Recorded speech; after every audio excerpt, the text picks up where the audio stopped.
Welcome, Helga Zepp-LaRouche. You are the international president of the Schiller Institute. You are the head of the LaRouche movement political campaign in Europe, and you are the chairman of the German political party Bürgerrechtsbewegung Solidarität Büssow, the civil rights movement Solidarity, and you are the wife of Lyndon LaRouche. On Friday, the Danish Prime Minister called snap parliamentary elections to be held already on September 15th. Now, 3 of Lyndon LaRouche's and your associates in Denmark from the Friends of the Schiller Institute are running as independent candidates. Tom Gillesberg running in Copenhagen, Janus Kramer in middle of Jutland, and Hans Schultz in northern Jutland. This will cover 30% of the Danish population. Their slogan, as you can see on the poster, is Glass-Steagall or chaos. And this also is a metaphor referring to a very famous election poster from the 1930s.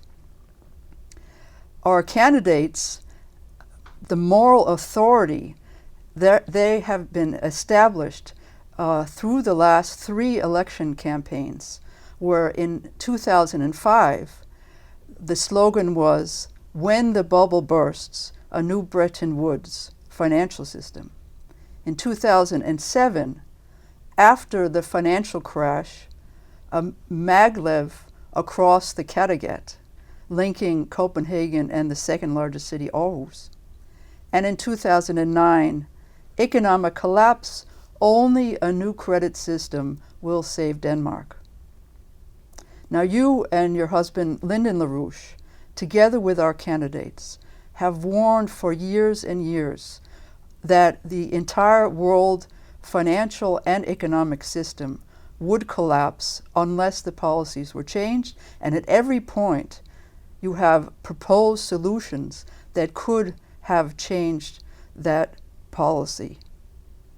The Danish elections are being held at an extremely dramatic moment in history. Mrs. LaRouche, can you please describe the state of the world economic and financial collapse and why only a Glass-Steagall policy would be the absolutely necessary step to a solution? Well, I'm not so sure if the world financial system still exists by the time you will have an election in Denmark. Now, for some of our listeners, this may sound a little bit exaggerated, but we are in an unbelievable situation because the process of disintegration of the financial system is already ongoing. And I think the most dangerous point, there are many danger points. For example, there is the shadow banking. That is that part, the larger part of the financial system, which is under nobody's control. No central bank has clear knowledge, no government. And there the process of deleveraging is actually going on, which means there are incalculable risks. But also if you only look at the situation of the dollar, the situation of the state bankruptcies of the United States and practically all European countries, or most European countries, the situation today is much worse than it was around the collapse of Lehman Brothers and AIG in 2008. The reason why it is worse is because on the one side you have a complete freezing of the interbank lending, which means the banks don't trust each other anymore about their, bonity, and you have no lending going on among the banks. You have a situation where practically a collapse of a big bank could happen any moment. There are many rumors about specific banks which are in dire condition, but also Greece could go bankrupt because just last week Greece could not anymore access the European Central Bank because they had to access their own credit mechanism, which means, the collapse of the Greek economy is moving much, much faster than anybody except us naturally expected, and therefore you will sooner or later reach the point where Greece cannot continue this, because the real economy is shrinking, the population gets poorer, the desperation of the people becomes bigger. So that could trigger a collapse of the entire system as well. But then, you have Spain, you have Italy, and, we are in a very short-term countdown because, everybody knows that the entire financial system really hangs on the willingness of the German taxpayer to be the big paymaster. Now, obviously, they're not being asked to be that, but people are also not completely stupid. And there is a gigantic revolt right now going on in the German coalition partners, in the CDU, CSU, and FDP. So it is very doubtful that this whole thing will work, because right now you have an unprecedented revolt in the CDU, in the CSU, and in the FDP. And if Mrs. Merkel does not get the so-called chancellor majority, which means she may get through the vote for the EFSF, the European Financial Stability Facility mechanism, with the help of the opposition, but it is generally known that if you don't have an own majority anymore, then that is the end of the government, and the German government could fall, which would throw the whole thing into chaos, and all plans would go out of the window. Now, in the middle of that, 1 week before the Danish election, you have the Karlsruhe Constitutional Court ruling, which is not so clear what they will do, because on the one side, you can imagine that there is excruciating pressure from the international arena, the EU Commission, everybody else, on Karlsruhe not to make a roadblock. But they had a very good ruling in 2009, the so-called Lisbon ruling, where they basically said it's not allowed that Germany should be part of an EU process whereby the national sovereignty is completely eliminated and that all of Europe becomes a federal state. So there is that ruling of Karlsruhe prohibiting that. And naturally, if Karlsruhe would only put in the slightest rules in the direction of re-regulation of the banking system, that is too much for the markets, because they need the German milk cow to be milked. And if Karlsruhe makes only a little block, I think that will be a big problem for the system, and it may disintegrate right there. Now, there is a big question mark. Will the judges have the backbone to defend the European sovereignty for all countries by protecting the German sovereignty? And therefore, something absolutely unprecedented has happened, at least in my knowledge, namely that a group of entrepreneurs, which is growing in numbers practically daily, took the Constitutional Court of Germany to the International Court in Strasbourg for Human Rights, by making the argument that, because there is the danger that Karlsruhe acts too slowly, that all these bailout packages have been paid, billions of or trillions of taxpayer money have been allocated, and therefore the future of coming generations has been gambled away before Karlsruhe comes to a decision. Therefore, they have taken it to Strasbourg, because they say that, and the language is actually quite remarkable, they have said that the Karlsruhe court is practically, winking or giving room for a coup conducted by Sarkozy and Merkel. Now, that's quite unbelievable language. Now, the other thing which is absolutely unprecedented is that the Bundesbank, I think you remember that the Bundesbank used to be, not so popular in France and Italy, and, there was always the question of the role of the Bundesbank. but they came out in their monthly report basically criticizing the bailout policy of the European Central Bank and their buying of state bonds as illegal or anti-constitutional. Now, theoretically, one would say this gives a tremendous possibility for the Constitutional Court to say, look, even the Bundesbank says what the European Central Bank is doing is anti-constitutional and questionable. So therefore, they could easily say, we make a ruling now which does not allow this bailout process to continue. And that may happen, you know. I'm only mentioning these things because they are absolutely unprecedented in German history that, you know, these things happen. In my view, it means the population and leading institutions in Germany develop increasingly the idea that this system is completely disintegrating. And so I think we are heading towards a point of decision. What is at stake is the danger of either a chain reaction collapse because of a collapse of a large bank, one of these banks too big to fail, failing, or you know, if the hyperinflation continues, which we see right now. You know, it's interesting that at the recent annual Jackson Hole meeting, Bernanke did not dare to impose quantitative easing 3, which everybody had waited that he finally does that, because there is a tremendous opposition. 3 members of the board of the Fed are totally against it because it's hyperinflationary, and they are in reality for Glass-Steagall. But also others, you know, there are regional banks in the United States, trade unions who are against it, because everybody knows if you start printing money like crazy, you are ending up like in Germany 1923, and that is the biggest looting of the life savings of the population. Because if people, you know, in 1923 in Germany, they thought they had 10,000 Reichsmark for their old days, you know, and then after a month you have to pay 10,000 Reichsmark for a piece of bread. I mean, that experience is in Germany in the bones of everybody, and therefore you have this revolt in Germany going on the way it does.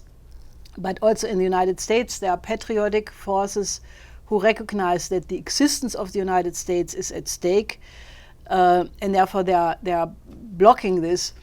But from my best understanding is that this quantitative easing is going on anyway in the form of the Federal Reserve actually being the lender of last resort by giving swap agreements to the European Central Bank and also the Bank of England with the European Central Bank. So it is going on. But all of this is blowing up because, you know, now it becomes known that the Federal Reserve in 2008, 2009 was giving 1.2 trillion American taxpayer money to the banking system, over half of which was to European banks. And I know that people in Switzerland are now making a big scandal about it because this was all not public. It was not discussed in parliaments. It was not discussed in the public, not at all. So I think there is a rebellion going on right now, not only in Spain and Greece with the Indignado movement, but I think that but when I look at the situation, what I see is an unprecedented process of alienation between governments who think that they can trample on the Constitution or even rules of the European Union treaties and, you know, just do what the banking system needs, and a population which is increasingly upset and realizes that their future is in jeopardy. So therefore, you know, your Danish election takes place at a moment of absolute tension. You know, as I said, you know, you may have already major disruptions in the financial system because it's mid-September and things may happen just a week before or even earlier than that. But I think we are heading towards a point of decision. Either, you know, there is not action in time, and then there is the danger that all of this will disintegrate in chaos, political chaos, economic chaos, social chaos. And, you know, I have a horror vision how that could look like, you know, where authorities breaking down. I mean, you could have blackouts in the energy. You could have a complete collapse of civilization, or, and that is naturally what the Schiller Institute is working on internationally, that we in time get enough forces to implement Glass-Steagall. Now, the Glass-Steagall standard, as it was implemented by Franklin D. Roosevelt in 1933 as a reaction to the crash of '29 and the Depression, would remedy the situation today. You would separate the banks. You would, basically make a cut. You say, okay, this toxic waste, the toxic papers, the so-called creative financial instruments, they just have to be eliminated. Now, some people are totally against that because they say they have invested in this, they have all these titles. But, I agree with the Italian finance and economic minister Tremonti that, what you own virtually, you don't own. So you cannot really lose it.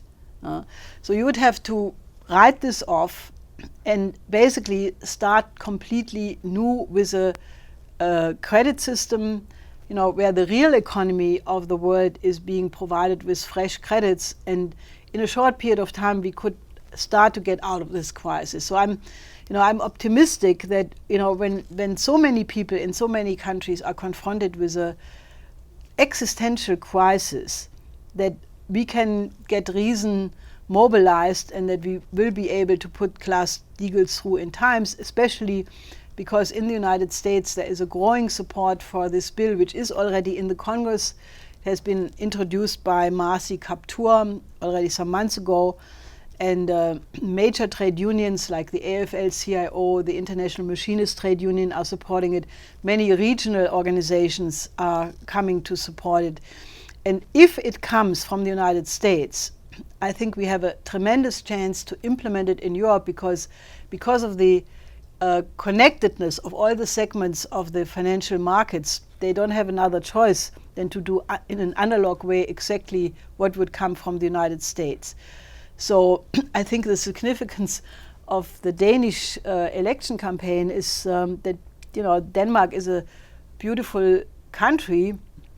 I know the secret of Denmark, it's hygge, but Denmark is in the context of this larger collapse of the financial system, and therefore I think the people in Denmark must understand what is the larger conditions in which this election takes place.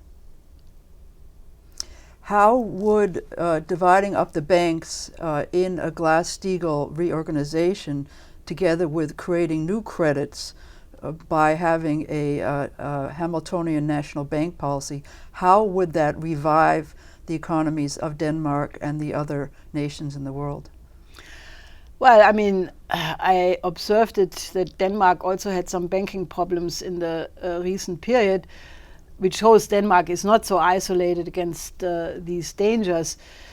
Well, it would be very simple, because the Schiller Institute has worked since, actually we can say decades, on the reconstruction of the world economy through infrastructure projects and projects of high technology, based on a science driver to increase the productivity of the production and the labor force and so forth.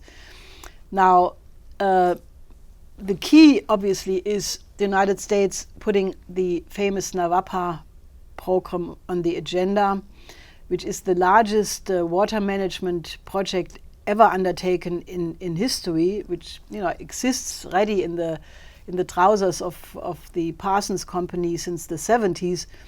And it's a gigantic water project which would bring the unused waters going into the Pacific Ocean and the Arctic Ocean and rechannel them from Alaska and Canada along the Rocky Mountains all the way to Mexico. And that way you would create somewhere between 5 and 6 million productive jobs. It's a gigantic program. It would create a new weather system. It would create an upgrading of the biosphere through interventions of man through high technology into the vegetation. You would make new agricultural areas. You build new cities. It would basically continue the expansion into the west, of the United States. Because if you ever flew from the west coast to the east coast, you see that after the Rocky Mountains, you have just desert, and that would be basically totally reshaped and made, agreeable for human civilization. And the good news is that we have been working since 20 years on this idea of the Eurasian land bridge, which we then expanded into the world land bridge, which is the idea to connect all continents through advanced infrastructure, maglev, but also channel system, integrated highway, railway, fast speed, waterways, so that nuclear energy. Yeah, but especially first the transport part, so that the idea would be that all continents are connected. Now, when the Soviet Union disintegrated in between 89 and 91, we had this proposal for the Eurasian land bridge.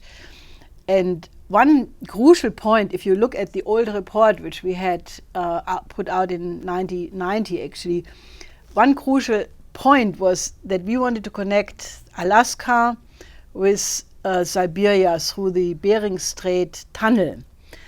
And that project alone is a world revolutionary project because, it's not just a tunnel, but it would open the development of the Arctic areas of Russia, and by implication the Arctic in general, which is for Denmark also a very interesting point. And it, would help to conquer those areas of the Far East which are under permafrost conditions, but where you have all the raw materials, all the elements which are in the periodic system of the Mendeleev table system are there, but you have to develop them. Now, fortunately, just 10 days ago or so, the Russian government announced that they definitely have made the decision to finish this project in 20 years. Now, this is fantastic because it shows that while Europe, with the European Union, is going crazy, by debt break, green technology, just everything going in the wrong direction, and the United States being in big trouble because of the present administration. But there are parts of the world which are absolutely different. And this Russian decision to build this, not asking the Europeans or asking anybody, but just saying we will build this, is very good news. And my husband and I were a couple of years ago at a conference in Moscow, where we participated in a conference which was devoted to this question of the Bering Strait. And there were scientists, people who were 80 and older, who were like little boys saying, well, in 20 years, you can go with the maglev train from Acapulco to Mumbai in India much quicker than, through the Bering Strait, much quicker than you can do it by ship today. And they had this pioneer sense. And I think this is what the world needs. We have to have an idea that there are big projects which would transform the shape of the Earth completely, which would give especially young people the idea that there is a future, that there is something worth to study for, that there is something, that the world is not finished and you have to now only have sustainable development and all of this terminology which comes from this globalization failed system.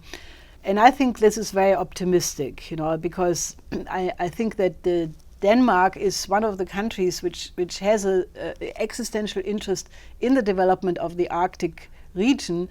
And I know that the Japanese, the Koreans, they all participate, the Chinese, they all want to participate in this Bering Strait project.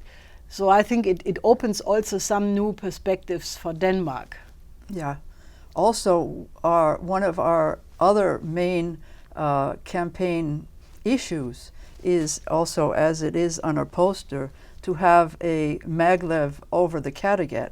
So in a smaller scale, we have had a vision of the future of how you could connect the cities of Copenhagen and Aarhus with a maglev and a fast connection, fixed connection across the Kattegat, where there would be only 25 minutes between Copenhagen and Aarhus, which totally transform the political economy and the cultural and educational life there. You spoke about the youth just now, and one of the other things that we want to bring into the election campaign is the idea of really developing the creativity of every child that is born. And can you say something about the importance of the real value of the society?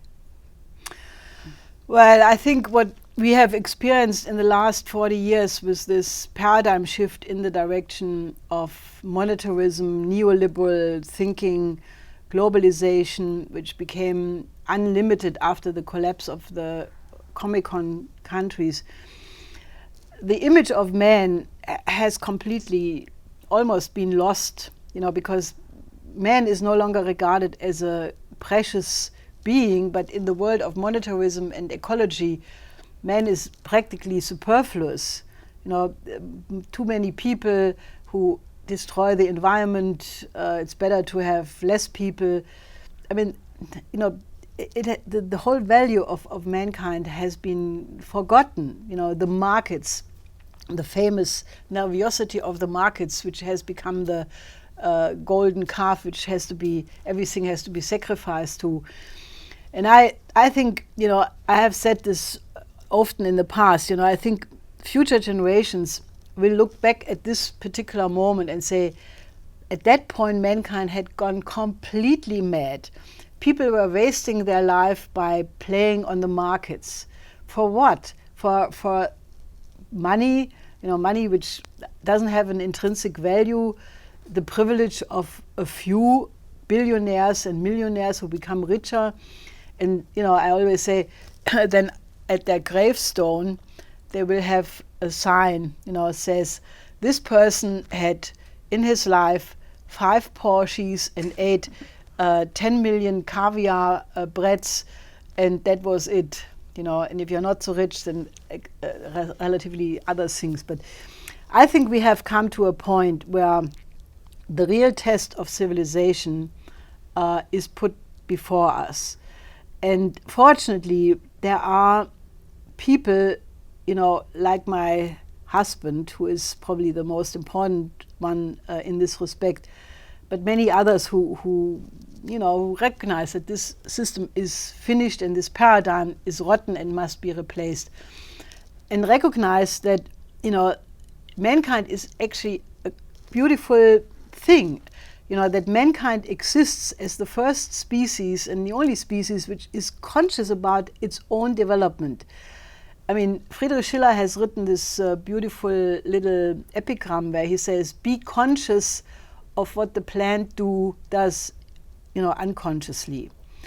And, Schiller obviously had an idea about, that is the distinction between other species and the human race.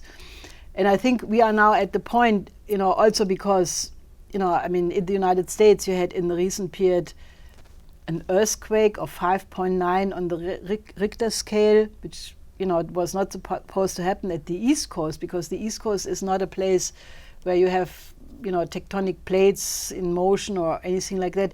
Then this hurricane which took place, then wild weather patterns, And there is now a growing recognition that Mr. LaRouche was absolutely on the mark when he focused the work of his scientist group in the basement on the question of cosmic radiation, on processes on the sun impacting weather patterns, that there is such a thing like space weather, which is creating weather conditions on the Earth.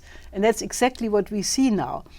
Now, therefore, on the one side, we are faced with real dangers, because there is no question that we are entering a period in which these kinds of phenomena are increasing, that we need to develop our ability to predict such things.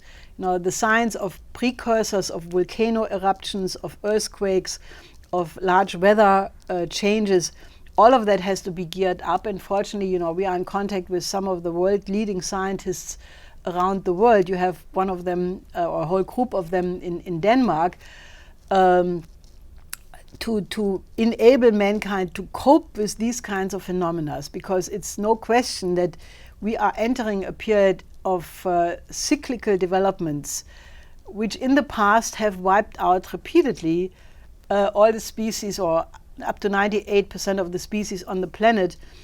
And I think it is absolutely certain that if we do not eliminate the fungus of green thinking, green thinking means the brain becomes green, and what is green is already rotting. So, if you don't eliminate this whole wrong idea, because ecologism presumes a universe which does not exist.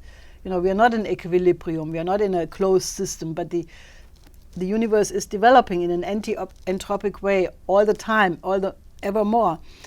And I think we have now reached the point where the focusing on conquering new fundamental laws of the universe is what will decide over the existence of the human race or not. Now, it happens to be that this kind of thinking is in a specific tradition of European philosophical thinking, which goes back to one of my favorite thinkers, Nicolaus of Cusa, which was continued by Johannes Kepler, then it was continued by Vernadsky, Einstein, which is the idea that there is a cohesion between the creative processes of human thinking and the laws of the universe. As a matter of fact, the only reason why men can know anything about the universe is because the laws of thinking, when you make a creative hypothesis, when you conquer new domains of knowledge, is the same like what the universe does all the time. The only difference is man is conscious of taking this a step further and changing the laws of the universe by intervening in them. And that requires, on the other side, human beings which treasure their ability to do that. A young person who has ever experienced how joyful it is to know fundamental scientific breakthroughs, to find out how Eratosthenes was able to measure the Earth, when there was no astronomy, nobody ever left the planet to understand, that the Earth is not a flat plane. You make qualitative discoveries, and then you realize that you can do all the time. And by studying the great breakthroughs of great thinkers of the past, you learn the method of being creative. And fortunately, I know Mr. LaRouche has always made a big point about the oligarchical system in Europe, which obviously is a problem. But I think we can overcome it because, the richness of the European culture, the German classical period, for example, which is very connected to the Danish cultural period. Denmark saved Schiller's life, which we will be eternally grateful for.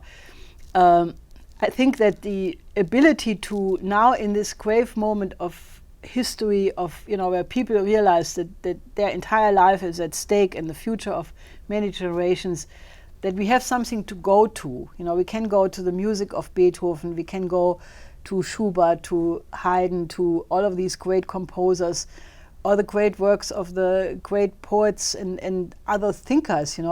So I'm actually optimistic that people will reject the ugliness of the present culture, because it's. I recently was aware there was a terrible rock concert in Copenhagen, I think it was, and I saw some program from it in TV, and it was so horrible, And I just think that we are at the point where we can put classical culture and a scientific optimism at the place of this failed system which is now collapsing, and I think that is something to be happy about. Then the last question I want to ask you is about the role of our organization, the role of yourself, of Lynn and LaRouche, of our candidates in Denmark and our organization. in coming out of this crisis, what our role is, if you could endorse our candidates, and also if you could speak about the role that a small nation could play, because Denmark is a small country, and many people think that we cannot do anything. We only have to wait for the others. Yet on the other hand, Denmark is not in the euro and may have a possibility of making a contribution to the political shift. But if you could say something about that. Well, I'm not saying this out of arrogance, but simply because of a recognition that, I mean, the thing which is really difficult for me, and I'm an old political battle horse, difficult to really understand, even if I do understand it. Here the world is crashing against the wall. I mean, everybody can see that or feel it or somehow experience aspects of it. And there is not one government, at least not in the Western Hemisphere, Western transatlantic region, which says so. I mean, here you are crashing against the wall, and political leaders are incapable of correcting what led to this situation out of lack of knowledge, lack of education, lack of morality, I don't know, but they're not doing it. So that has given us the role by a process of negative selection, so to speak, that we are it. And we are right now the most important combative force, trying to put courage into people in the United States, where my husband is the key, leading voice, intellectual voice to provide conceptions in this fight. And in Europe and in the rest of the world, we are doing a lot of things, by trying to put this Glass-Steagall in the minds of people, because the worst thing is if you say there is no alternative and you can only walk like a lemming to the cliff and jump, which is what all these European leaders are saying. Mrs. Merkel, there is no alternative. She's all the time saying this. So we say, no, there is an alternative. There is Glass-Steagall, there is a program of world reconstruction. We have a program to develop Africa. We want to have a European mission to develop Africa, because this continent right now has 20 million people in mortal danger in East Africa. There are millions of people in danger in other parts, Niger, Mali. And people should not complain about streams of refugees coming, or closing their borders to try to keep them out. This will not work, because if this process of collapse continues with a hyperinflation in food prices, you will not have thousands of people, but you will have millions of people running away from hunger and starvation from Africa, from the Middle East, from Eastern Europe. And then no country can close their borders and think they can survive. I think this is not a practical policy. And therefore, what we need instead is to say there is an alternative, Glass-Steagall, World Land Bridge with a specific focus for the Europeans on the development of Africa. And then we can solve the problem. And our organization, we have been working on that. My husband has worked on this in 60 years or longer. The rest of us, some of them almost 40 years. And now we are at this point of decision, and we know what to do. This is, as I said, it's without arrogance, but we know what to do. Your candidates know what to do. I know them well. They are very competent people. I think Denmark needs them because they have a specific historic and economic expertise which will be to the great benefit of Denmark. So I think that is a very crucial point, and I think Denmark, is very fortunate that it's not in the euro right now, because that gives you a certain amount of leverage and national sovereign ability to correct things. And I think Denmark could start allocating credit for these projects like the Kattegat project and other projects to start to gear up the economy for the reconstruction after this whole nightmare is over. And it's not true that small countries cannot do anything, because small countries are like individuals. I mean, I always think about the example of Moses Mendelssohn, who came from a tradition, which didn't really allow him very much intellectual work at the time. So he left Dessau, he went to Berlin, and he conquered all the knowledge of his time, mathematics, languages, history, philosophy. And in a very short period of time, he became known as the Socrates of the 18th century. And I think, that would be for me what I would think Denmark could do, because you can take anything. You have fantastic scientists, you have a proud history, you have a beautiful Hans Christian Andersen, who is, I appreciate more the more I learn about him. And so you can just say, look, we will go for a science driver, for a cultural renaissance, and Denmark will be a very fortunate country among, hopefully a better world. So I think people should be optimistic. The danger is absolutely there. I mean, the danger to civilization was probably never as big as now. But I think we have the resources, and if people, in time decide not to sit on the fence, but to support these three candidates and start to study what the Schiller Institute is saying, go to the website, spread the word, help to become part of a force to, take mankind from the abyss and bring it to a better future. I think you have a great future, and Denmark will be important, and I will be very happy to visit you there soon. Mm-hmm. I want to thank you very, very much for taking your time to share your thoughts with us on the eve of the election.